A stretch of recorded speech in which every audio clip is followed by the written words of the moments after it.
मोगाच्या भावान आनी भयणीनो, आयज आमी बारीकसाणेन जेजूचेर नदर मारुया. ताच्या जिविताचेर आमी नदर मारुया. ताच्या शेवटच्या दिसांनी कितें ताणें भोगलें आसतलें काय हाचेर आमी नियाळ करुया. तो एक गुन्यांव नासलेलो, एक नितळ काळजाचो, सगळ्या भाग्यवंत आनी भक्तां मदें वोट तो, आनी ताच्या दुस्मानांक ताची कांय पर्वा ना.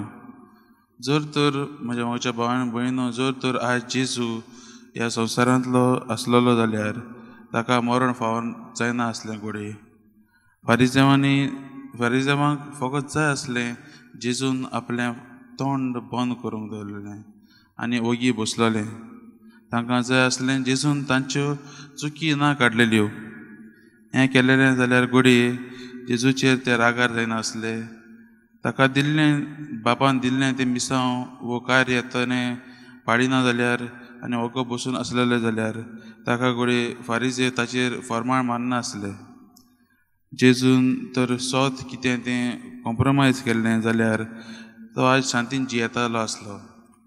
जेजू देव तो, आनी ताणें एकूच उतरान आमकां सगल्यांक सोडवूंक दिवंक जाताली.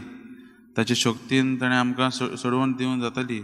पूण मोगाच्या भावान भयणीनो, जेजू देव जावन तो ह्या ताळण्यांत पडोना. तो ताका दिल्लें कार्य, ताका दिल्लें मिसांव, देवा बापान दिल्लें मिसांव तो फुडें व्हरता. आयज आमी आयकलां जेजू आपल्या मरणा आनी पुनर्जीवनपणाची खबर ताच्या शिसांक सांगता. आनी फुडें आमी पळयतात जेजू देव मंदिराचें दोंडूय फारीक करता. हांगा आमकां जेजू आपलें मनीसपण दाखयता. तो देव जावन एक मनशां मदें एक जाता. तो तें आमकां दिसून येता. ताका नाका ताचे मदें आनी ते दोंड घेतात तांचे मदें वाद विवाद जालोलो. ताका सगल्यांची काळजी आसा. देव मंदिरांतलें हें दोंड आसा तें जे कोण 20 वर्साचे वयर दादले आसले जुदेव, ताणें बरोवंक पडटालें. आनी जेजू तें फारीक करता. देव तो एकूच उतरान ताणें सगळें सुटावें करूंक जातालें, पूण तो साद्या मनशा भाशेन, साद्या जुदेवा भाशेन एक जाता आनी तें दोंड फारीक करता.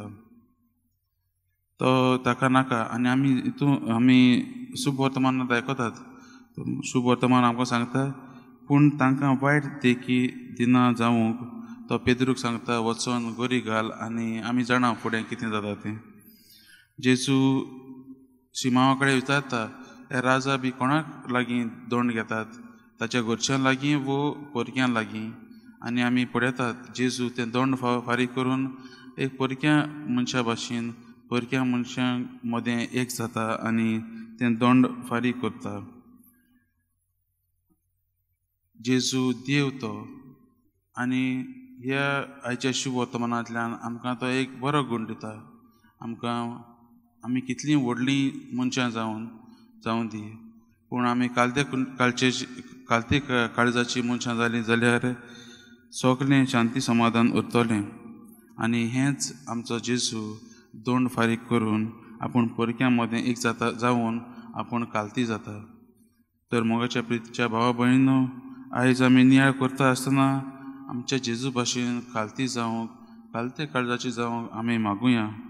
ह्या उदारपणांत जेजूची शांती आमच्या जिवितांत आपणावंक आनी हीच शांती दुसऱ्यांक वांटूंक आमी वावरुया.